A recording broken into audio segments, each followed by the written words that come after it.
You could be the key to helping change lives. Join a clinical trial with Nucleus Network in Minneapolis and be a part of groundbreaking research. Nucleus Network has been conducting clinical research studies for over 15 years. Right now, Nucleus Network is looking for people with moderate to severe kidney impairment to participate in their upcoming clinical studies. If eligible, your participation could help advance research of investigational medications that are being developed to treat a variety of medical conditions. Nucleus Network is offering compensation ranging from $2,000 to $7,000 for study participation time. If you or someone you know has kidney disease, check your eligibility for Nucleus Network's upcoming studies now at nucleusnetwork.com.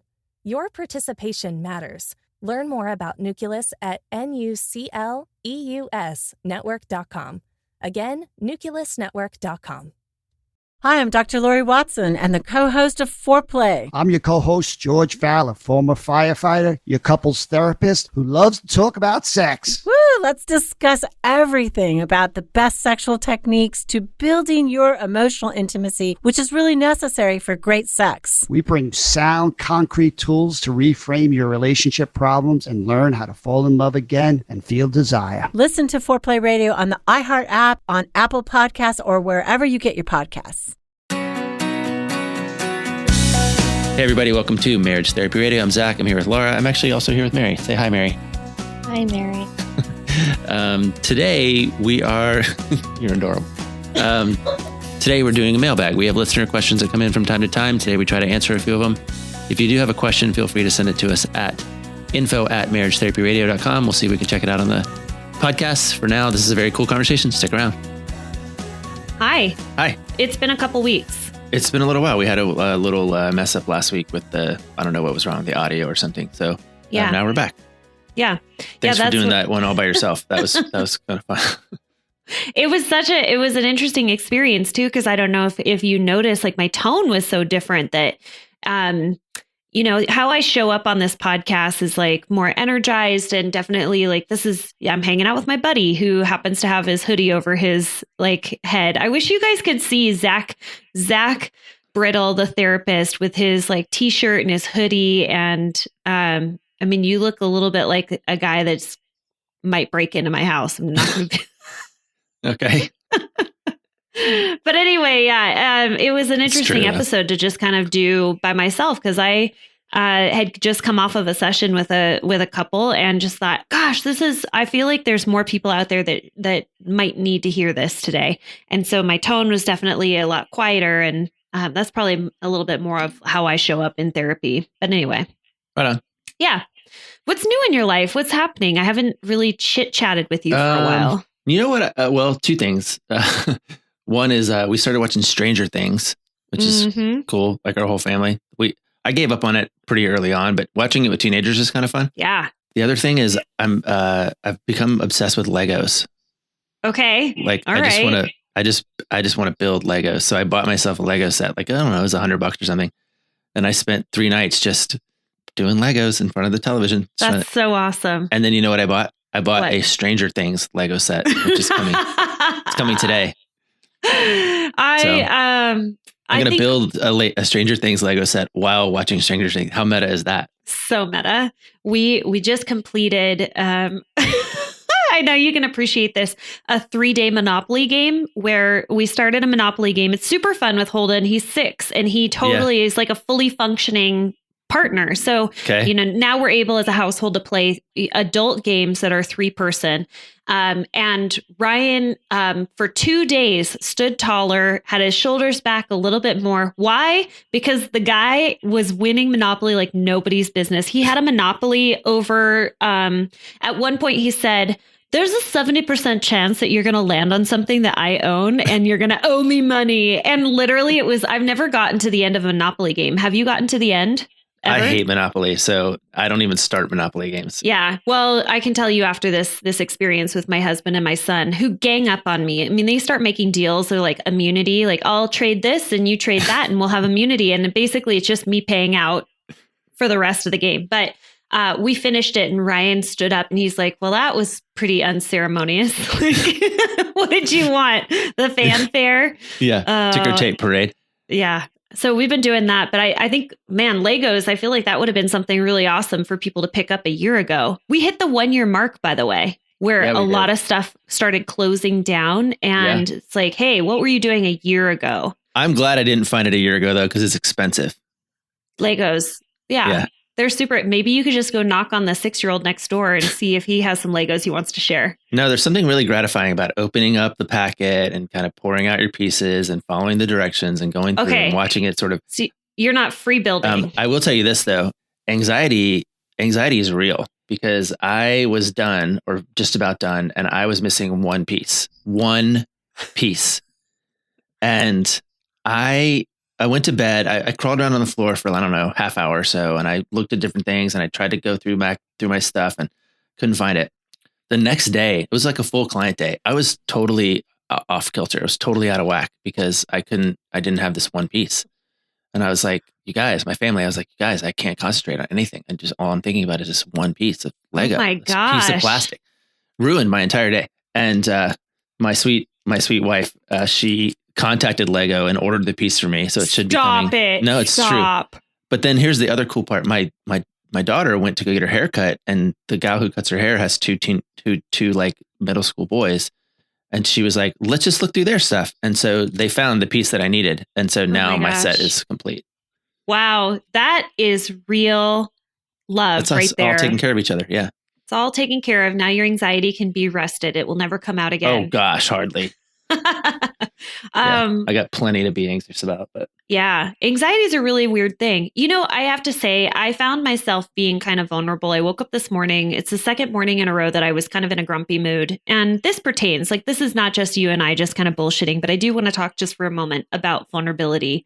And I looked at him and I'm kind of dealing, like, personally struggling a little bit with sort of feelings of I would say like maybe not feeling liked is kind of like there's something about me that other people don't like. And I'm just struggling with that. And I woke up this morning, I saw something online, which is one of the reasons why I got rid of Instagram, got rid of Facebook, sort of. I'm almost out of Facebook, doing something about it. But I turned to my husband and I said, I'm really struggling right now. I'm really feeling not liked. And I will tell you, he responded exactly how, I mean, Ryan Heck is just a masterful man, but rather than downplaying or dismissing my feelings of like feeling unliked or really like not included, I guess is kind of a feeling I'm having.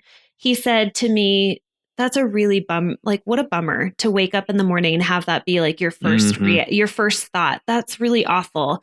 And he said, you know, he just continued to acknowledge me and to say that sucks. I'm really sorry about that. And I was like, holy moly, Ryan Heck, you are so amazing. I said, you are doing exactly what I would coach my couples to do for one another. And anyway, I just had to share that, but it's like we had this moment where he like wrapped his arms around me and he said, I'm so glad that you're my best friend and that I always feel included with you. And I was like, OMG, are you the most amazing husband? This is probably how Ryan Heck gets searched. Did we tell it? Yeah. Remember how, yes, I remember. So yeah, Jason is our producer and he sent us an email and one of the most popular searches with our names included for like SEO is Laura Heck's husband. People are like, who is this guy that's so phenomenal? He's all mine. Okay. We're doing okay. You didn't know what to say to all that other than I did. I just chose not to because I'm really glad Ryan Heck's your husband and not me because what would you have said? Would you have said something totally different? Well, I did not like you this weekend and I felt like I wanted to say, yeah, maybe you should be more likable. Yeah, that's true.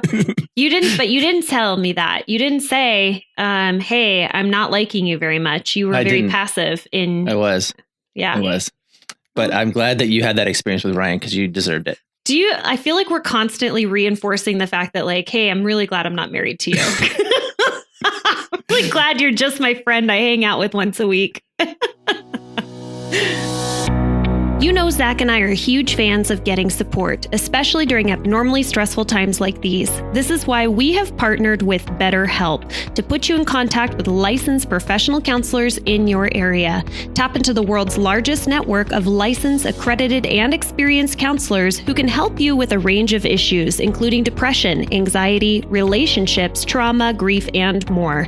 With BetterHelp's counselors, you get the same professionalism and quality that you would expect from an in-office counselor, but with the ability to communicate when and how you want.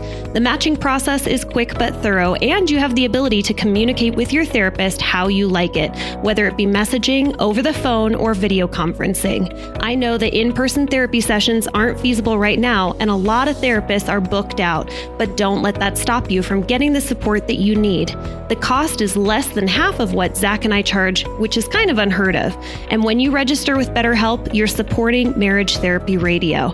Go to trybetterhelp.com/MTR to register. Try TRY better BETTER help. HELP.com/MTR to register with BetterHelp. So this is maybe a good segue because we are going to just do mailbag, right? Like we just have a whole bunch of listener questions that we haven't responded to. And one of them is literally labeled, "My husband's anxiety is ruining our marriage." So when you're talking about anxiety and the role that it plays, or the role that you can play when one or the other of you is struggling for whatever reason, whether it's with anxiety or with the feeling of not being liked, like how do you participate in that? Mm-hmm. And we did an episode just a couple of weeks ago about anxiety specifically, which is, it's challenging. Everybody's feeling it. I think I've mentioned to you, like this is the topic that I have been dealing with over the last 6 or 8 weeks. It's just, we're done. We're over it. We don't know how to feel about this anymore. I don't know how to handle my partner's mental health issues. In this case, this guy seems to have pretty severe anxiety. She is holding down the fort. He is getting therapy, but there's a question about whether or not the therapy is helpful. Yeah. And so without going into a ton of detail, because I'm not sure how much detail would be helpful, she asks a few layers of questions. And one of them is, what is the role of the spouse in the partner's individual therapy? How can she tell whether or not that his therapist is helping or hurting, which is already problematic because it's not binary, right? Therapy doesn't help or hurt, probably does a little bit of both. Yeah. And what is she entitled to in terms of how to be in the loop? And I think, we could talk about this quite a bit, but my bias, of course, is to protect the therapist relationship with the client. Yeah. I don't do individual therapy. So it's hard to kind of feel really clear about the role, but I am in individual therapy. So in terms of just like, what is the answer to this question about what are the signs that it's helping or hurting? I tend to want to believe in sort of the sanctity of the individual therapy relationship, and that there's a magic in what goes on there, particularly if the therapeutic relationship is helpful to the client. Yeah. And it's very, very hard to translate that magic to someone who's not behind the curtain. Right? Like, it's really hard to come home and say, this is what my therapist said. This is what my therapist said. This is what my therapist said. And then for the non-involved spouse to go, well, why did she say that? And what was the context? And what did she mean? And did you tell her about this part? And what about, hold on. And why are you talking about me? And all of those things are just subject to the magic. So that'd be the starting point for this response. Because, at least in terms of that specific part of the question, I don't know what you think. Yeah. So let me speak to like the partner that's not included in therapy. And I have absolutely had this. You could be the key to helping change lives. Join a clinical trial with Nucleus Network in Minneapolis and be a part of groundbreaking research. Nucleus Network has been conducting clinical research studies for over 15 years. Right now, Nucleus Network is looking for people with moderate to severe kidney impairment to participate in their upcoming clinical studies. If eligible, your participation could help advance research of investigational medications that are being developed to treat a variety of medical conditions. Nucleus Network is offering compensation ranging from $2,000 to $7,000 for study participation time. If you or someone you know has kidney disease, check your eligibility for Nucleus Network's upcoming studies now at nucleusnetwork.com. Your participation matters. Learn more about Nucleus at nucleusnetwork.com. nucleusnetwork.com. Again, nucleusnetwork.com. With virtual therapy now, it's very interesting in that we're not having couples come to our office and that's a protected space where we can say, I know that when you enter my office, it's completely confidential. And so now there is risk of couples that are like videotaping and recording and, like are really wanting to know, what are you talking to your therapist about? And so that's a risk, but that speaks to this sort of anxiety that plays out of like, what's happening in your individual sessions? And so the question that I ask is, what is your anxiety around? Is it that your partner's talking about you to the therapist and you think that maybe your therapist might be taking only their side and is only getting one context of the story? The other thing that I think about too is it makes me think a lot about having to give up some sense of control and recognizing where, that boundary needs to be if you don't have any control over your partner's behaviors and your partner's going to therapy, which is phenomenal. That's amazing. And whether or not you say, this is the issue that you need to deal with, like maybe you turn to your partner and you say, I need you to go to therapy because your anxiety is ruining this relationship. And they go to therapy and you're wanting to know like, hey, how's it going? What's going on? I do think that there needs to be boundaries where it's like, it's really up to the partner to share what's being discussed, what's not being discussed. But ultimately, I think what is it, the question underneath it might be is like, are you leaning into this relationship? Am I important to you? Is this still about you pursuing this thing that's important to me? How much information do you share with your partner about what's going on in individual therapy? Well, I share very little. I mean, I come home from my therapy appointments and I just tell Rebecca I'm all fixed, and that's kind of the end of it. But the premise of therapy is for us that it's part of the resources that we're collecting around trying to move toward overall health in our home, right? And so that would be the conversation I think would be important, which is, what can she, in this case, the wife, have some confidence that the therapy is in service of overall health of the home, because they have other things, like they have their job, they have their chores, they have, their square footage, they have all kinds of things. And she doesn't mention whether or not she's in therapy, but again, there's small groups and there's the yoga classes and all this other stuff. And are they collecting resources that are in service of an overall sense of health? And I think that's also what's kind of missing from this question is, for me, is like, what is it that you guys are chasing together? What is the thing that you guys are trying to accomplish on behalf of your household? Yeah. Because it's very easy to take your eye off the ball or to get discouraged if you know that you're not going, or if you don't know what your goal is. So maybe that might be just a quick check-in of like, what is your goal with therapy? Because I often find that people will go into therapy, right? Like my partner said that I need to get a hold on my anger. So I'm here and I want to work on my anger. And now all of a sudden the therapist is saying, that's great. But what really feels important to talk about is actually like your depression. And so now we're talking about your depression, and now we're talking about your family of origin. And therapy, like you said, I'm kind of protecting that therapy relationship, and the therapist in this matter is that sometimes the presenting issue of what you're going in for evolves and changes as you get into therapy. And Well, and I think there's one more piece of this question, which is unique to her, but maybe it's general. I think at least in this way, she says that she recommended maybe I could come in and meet with your therapist once too, and just kind of give my point of view. And the therapist said, I don't think that's a really good idea. And this was off-putting for her, the wife. And I think that, without going into the nuances of that, whether it's a good or bad idea, who knows? But I think the principle that can be in play there is for her to say, well, okay, the reason I asked for that is because I feel a little bit powerless and in the dark about how to participate in this overall process.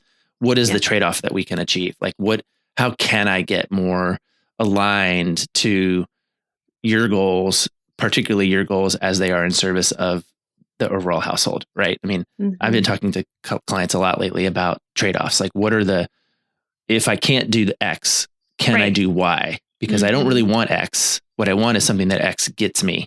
Right. And can Y get me that thing without, compromising the overall tone of the It's the a yes relationship. and, right? Like it's or like, yes or, yes or. Yeah. It's not just a no.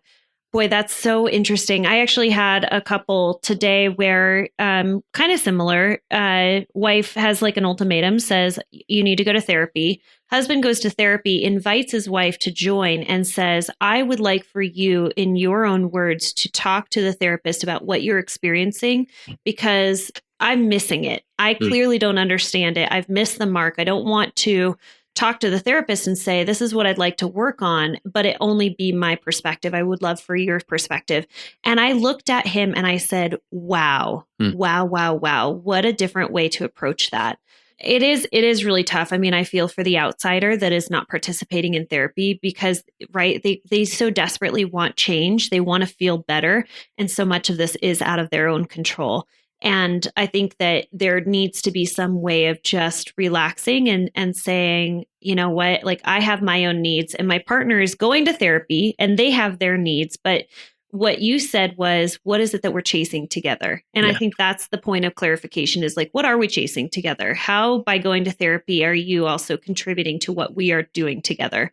And being able to parse out too that maybe your partner is chasing something individually, chasing some sense of clarity on their own of something else. Right on. Yeah. Okay. Mailbag. What else do you have? We have a lot of questions in here. This one's I'm going to call it easy because it's 2 questions. It's literally the topic of the subject line, 2 questions, and I'm going to give an answer and a non-answer for both. And one is the idea of, can you elaborate on the effects of trauma in a relationship? Like, how are the dynamics different for a couple where one spouse has a history, for example, of childhood abuse? And so the answer and non-answer is, well, it's 2 parts. And one is the partner who has the history of abuse probably needs some kind of independent investigation of that, the impact of that abuse, the impact of that trauma, doing the work of getting really good therapy around your sort of family of origin or your story is really, really helpful. Just because, healthy relationships take place between 2 people who are healthy. And when either one or both are not, then there's a dis-ease. That's disease, right? It's a dis-ease in the relationship that needs attention. The only other thing I would answer in terms of like the non-answer part is there is a piece of work that needs to be done when you decide to get into a committed relationship with somebody that your partner, who may traumatize you from time to time, because we poke and we prod and we harm one another, isn't your abuser.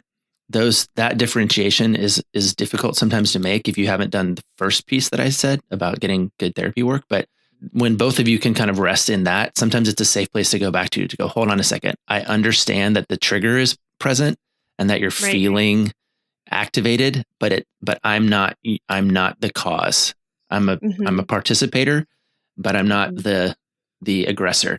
This doesn't apply, of course, when the partner is the aggressor, and that's a very different conversation. But just in terms of the umbrella approach to this question, I would say there's a piece of like, get your personal work done as the person who has been traumatized, and then also remember the agreement that you made, which is that we are in this together, and that I'm not. It's not my intent to be constantly making you feel re-traumatized. So give me, let's focus on that for a second. So we talked about this with like the terminology of like enduring vulnerability, that there is something that is a vulnerability in each of us. And when we get curious and we're in partnership with one another, understanding what that vulnerability is for each partner, maybe it's several things. And it could be, a history of growing up with not enough. And so you have an enduring vulnerability around that concept of not enough, or maybe it is childhood abuse or sexual abuse or any number of things. But the thing that I suggest, and I'm curious about this, is would you say it's important on the behalf of the partner who does not have the enduring vulnerability to gain more skills, more understanding, more knowledge around their partner's enduring vulnerability? So if you are, sure. I mean, my new thing right now with couples, and I didn't intend to say this, but it's interesting that it kind of creeps in here, is I think a lot of the work right now of couples and couples therapy is make me smarter. Like, help me get smarter about you and about what's going on for you so that I can just be a better partner. And make your partner smarter. Make your partner about, and that may even go back to the first question about the use of this guy's therapy. Like, how can he make his wife smarter? about him because of what he's learning in therapy, which is not the same as here's what my therapist said. Right. You know? Mm-hmm. The second part of the scale's question. Sorry, go ahead. Well, no, I mean, I think that that's a really interesting thing is when it comes to a place of rather than, I want to know, I need to know, and it feels like pressure about what are you working on in therapy? Oh, I need to know that you're working on us and you're talking about us and you're getting better and you're healing, whatever this might be, so you can come back whole. But instead, it's like, hey, make me smarter about who you are as a human being. What are you learning about yourself in therapy? And how can you bring me into that so that I can be smarter, show up as a better partner for you? That's a much more interesting way to approach that topic. Yeah. Just so we hit it. This is part 2 of her question, which is totally different. But she says, you often focus on the importance of sex in a marriage, and rightly so. However, in recent years, I have come to terms with the fact that I may be asexual or on the asexual spectrum.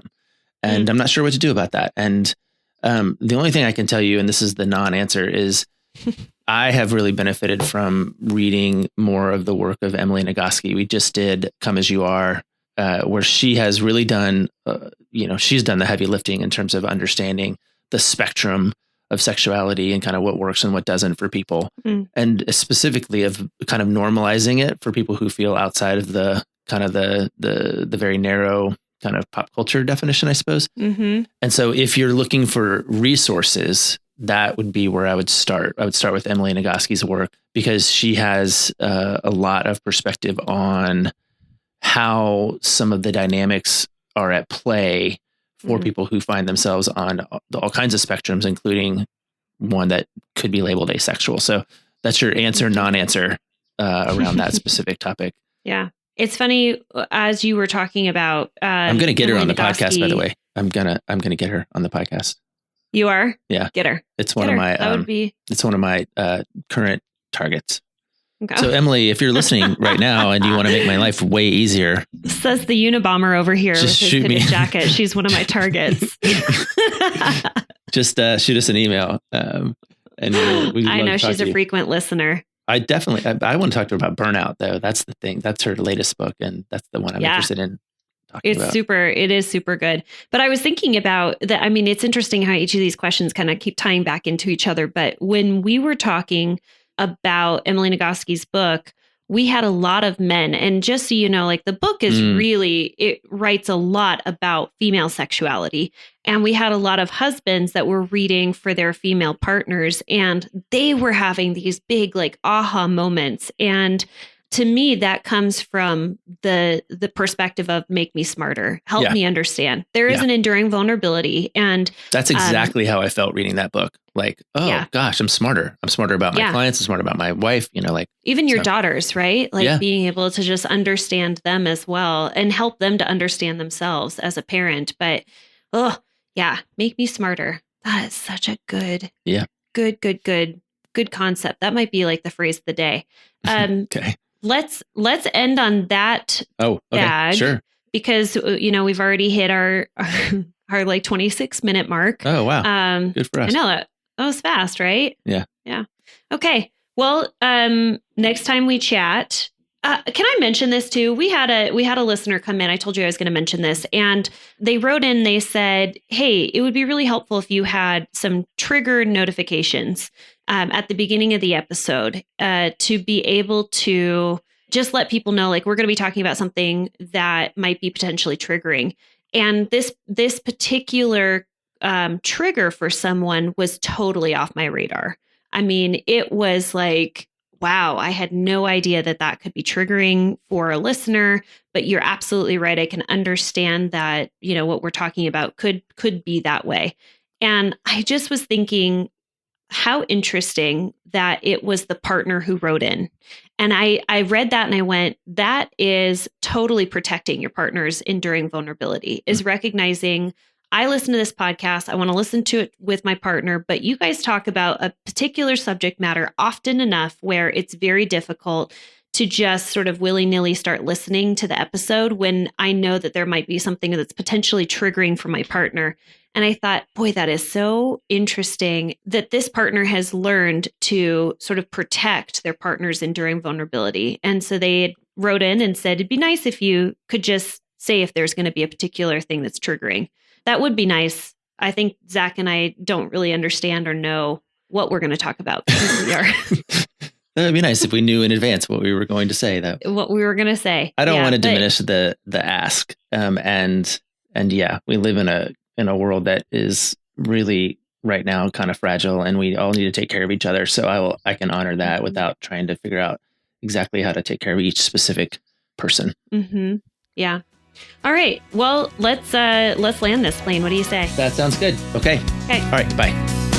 So Zach and I ended our episode, and he says, "Oh man, I should have had a dad joke." And I said, "Hey, we had a listener write in and tell us a dad joke." So how do you know when a dad joke is a dad joke?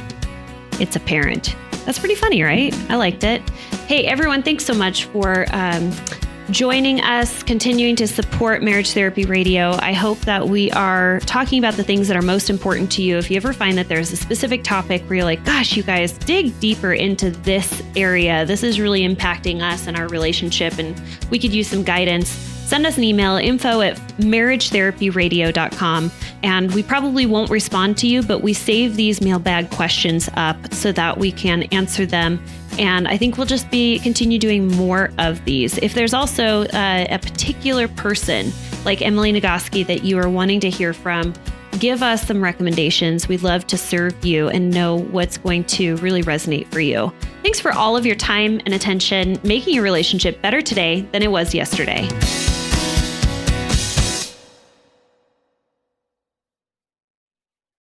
You could be the key to helping change lives. Join a clinical trial with Nucleus Network in Minneapolis and be a part of groundbreaking research. Nucleus Network has been conducting clinical research studies for over 15 years. Right now, Nucleus Network is looking for people with moderate to severe kidney impairment to participate in their upcoming clinical studies. If eligible, your participation could help advance research of investigational medications that are being developed to treat a variety of medical conditions. Nucleus Network is offering compensation ranging from $2,000 to $7,000 for study participation time. If you or someone you know has kidney disease, check your eligibility for Nucleus Network's upcoming studies now at nucleusnetwork.com.